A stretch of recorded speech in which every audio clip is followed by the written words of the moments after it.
अस्सलाम वालेकुम व्यूअर्स, आज आप मेरे चैनल पे आए हैं। वेलकम मेरे चैनल पे। आज का हमारा टॉपिक है टेंस। ठीक है, आज हम टेंस सीखने जा रहे हैं। तो टेंस सीखने से पहले, स्टार्ट करने से पहले आप मेरे चैनल को सब्सक्राइब करें और बेल आइकन को दबाना मत भूलें। हमारे पास पहले टेंस है प्रेजेंट डेफिनेट टेंस। ठीक है, प्रेजेंट डेफिनेट टेंस की पहचान है उर्दू फिक्रात के आखिर पर ता है, ती है, ते है, ताहू वगैरह आता है। ये उर्दू फिक्रात की पहचान है ताकि जब आप उर्दू फिक्रात को देखोगे इंग्लिश करने से पहले आपको ये पता होना जरूरी है कि ये टेंस किस फिक्र में है। तो ये प्रेजेंट डेफिनेट टेंस तब होता है जब उसके उर्दू फिक्र के लास्ट पे ता है, ती है, ते है, ताहू वगैरह आता है। आपके पास एग्जांपल है स्मीना कपड़े धोती है, तो ती है आगे यहाँ पे, तो ये कौन सा टेंस है? Present indefinite tense. ठीक है, तो चले हम आपको इसका तरीका बताने से पहले तीन चीजों के बारे में पता होना जरूरी है आपको। Subject, object and verb. ठीक है, तो सब्जेक्ट कहते हैं व्यूअर्स काम करने वाले को, और ऑब्जेक्ट कहते हैं जिस पर काम किया जा रहा हो, और वर्ब कहते हैं जो काम किया जाए। तो देन यहाँ पे एग्जांपल हम ली हुई है स्मीना कपड़े धोती है, तो इसमें काम कौन कर रहा है? स्मीना। तो समीना इज सब्जेक्ट। ठीक है हमारे पास। और ऑब्जेक्ट क्या होता है? जिस पर काम हो रहा हो। तो यहाँ पे काम किस पर हो रहा है? कपड़े धोए जा रहे हैं, तो कपड़े यहाँ पे हमारे पास हो गया ऑब्जेक्ट। देन क्या काम किया जा रहा है? धोना यहाँ पे काम है, तो धोती हमारे पास हो गया वर्ब। नेक्स्ट हम आपको बताते हैं कि इन उर्दू फिक्रात के आपने इंग्लिश किस तरह करनी है। जी, तो देन हमारे पास इंग्लिश में आने का तरीका आ गया। बहुत से टीचर्स हज़रात होते हैं जो स्टडी करवाने वाले होते हैं जो मुख्तलिफ तरीके से करवाते हैं, लेकिन मैंने इसको एक फार्मूले की शक्ल में डाला है ताकि बच्चे फार्मूले को याद कर लें और इजीली इसको आप लोग सोल्व कर सकें। तो फार्मूला क्या है बेटा? ये प्रेजेंट डेफिनेट टेंस का फार्मूला है। सबसे पहले आपने इसके अंदर सब्जेक्ट पुट करना होता है, उसके बाद वर्ब, और वर्ब के साथ एस या ईएस का इजाफा करना होता है आपने, और बाद में आपने ऑब्जेक्ट लगाना होता है। ठीक है, तो एस या ईएस का इजाफा कब करते हैं? लाजमी नहीं कि हर वर्ब के साथ एस या ईएस का इजाफा करना है, वो भी सुनते चले। अगर आपका सब्जेक्ट यानी काम करने वाला जो सब्जेक्ट है वो सिंगुलर हो या फिर ही, शी, इट हो, तो देन हम उसके वर्ब के साथ एस या ईएस का इजाफा करते हैं। जी, point to be noted, S या ईएस का इजाफा करते तो हैं। अब दो लफ्ज है एस या ईएस। अब आपको कैसे पता चलता है कि मैंने इसके साथ एस लगाना है, इसके साथ ईएस लगाना है? उसके लिए आपके पास ये रूल है, जिस वर्ब के आखिर पर एस एच, सी एच, ओ, एक्स, जेड या डबल एस आता हो, तो उसके आखिर पर आप लोग ईएस का इजाफा करते हैं, और जो बाकी वर्ब है उसके साथ आप एस का इजाफा करते हैं। आए हम एक जुमला लेते हैं, उसकी ट्रांसलेशन करते हैं, देन आपको इस टॉपिक की समझ आएगी। ये दो एग्जांपल्स आपके पास ली है, स्मीना कपड़े धोती है एंड स्मीना और नजमा कपड़े धोती हैं। तो जरा हम इनकी ट्रांसलेशन करते चलते हैं। तो पहला हमारे पास फार्मूला हमारे पास है, तो देन इसके अंदर हमने सब्जेक्ट पहले काम करने वाला यहाँ पे स्मीना काम कर रहे हैं, तो स्मीना सब्जेक्ट है। कपड़ों के ऊपर काम हो रहा है, कपड़े धोए जा रहे हैं, तो ये ऑब्जेक्ट है, और धोना काम है, तो ये वर्ब है। तो सबसे पहले हम अपने फार्मूले के मुताबिक चलते हैं। तो हमने सबसे पहले पुट करना था सब्जेक्ट, तो हमारे पास यहाँ पे सब्जेक्ट समीना है, तो हम लिखते चलते हैं जी समीना।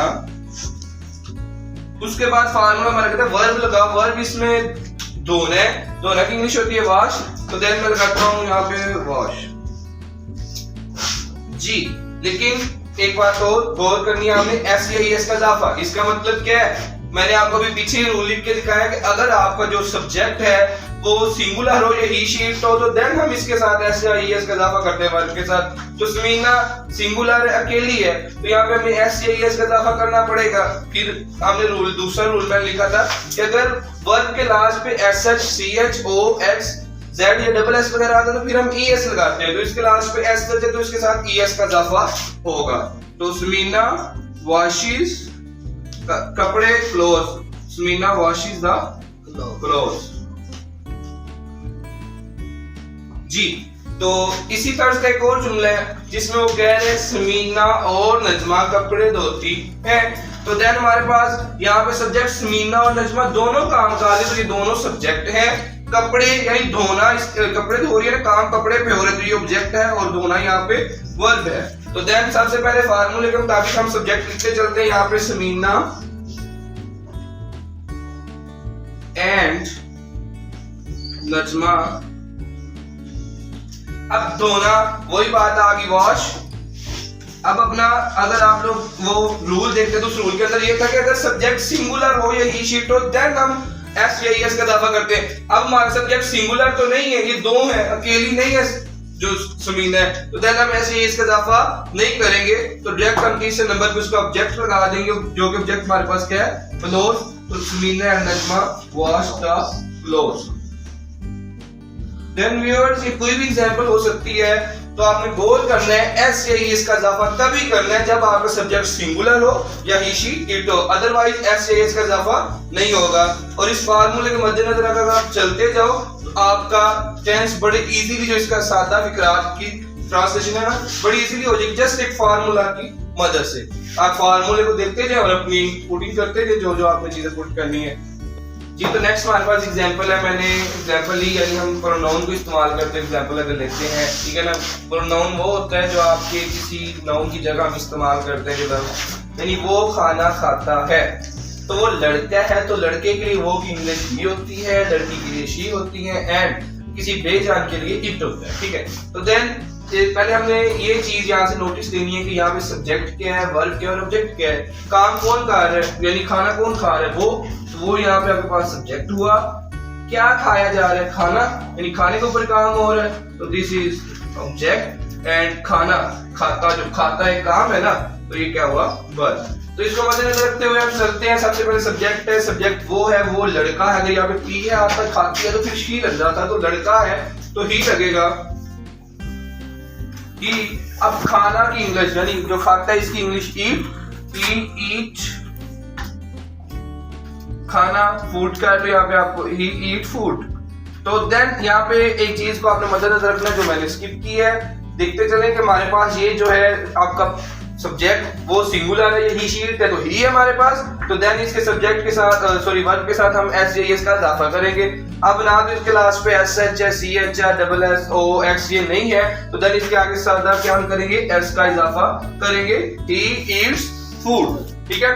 तो देन हम अपनी दूसरी एग्जांपल की तरफ चलते हैं। तुम झूठ बोलते हो, तुम यानी यू झूठ बोलते हो। यहाँ पे बोलता कौन है, झूठ, तुम यानी यहाँ पे सब्जेक्ट है, तुम काम कर रहे हैं, काम किस पे हो रहा है, झूठ पे, और काम क्या है, यानी जो काम किया जा रहा है वो क्या है, बोलना, यानी वो है वर्ब आपके पास। तो सबसे पहले आप सब्जेक्ट ले लो, यानी तुम यू झूठ बोलना, टेल अ लाई, यानी यू टेल अ लाई, यानी लाई मीन झूठ और टेल बोलना। अब यहाँ पे यू भी अकेला है, लेकिन इसके साथ है ये इसके इजाफा हम नहीं कर सकते, एस एस के इजाफा जस्ट सिंगुलर नेम के साथ या फिर ही शी इट के साथ करते हैं जी। तो व्यूअर्स जो इनका नेगेटिव है, इंटरोगेटिव है, वो हम सीखेंगे नेक्स्ट लेक्चर के अंदर। आज के लिए इतना ही काफी है। अगर आपको मेरी वीडियो पसंद आई है तो चैनल को सब्सक्राइब करें और बेल आइकन को दबा लें ताकि आप नेक्स्ट आने वाली वीडियो से अपडेट रहें। Thank you so much.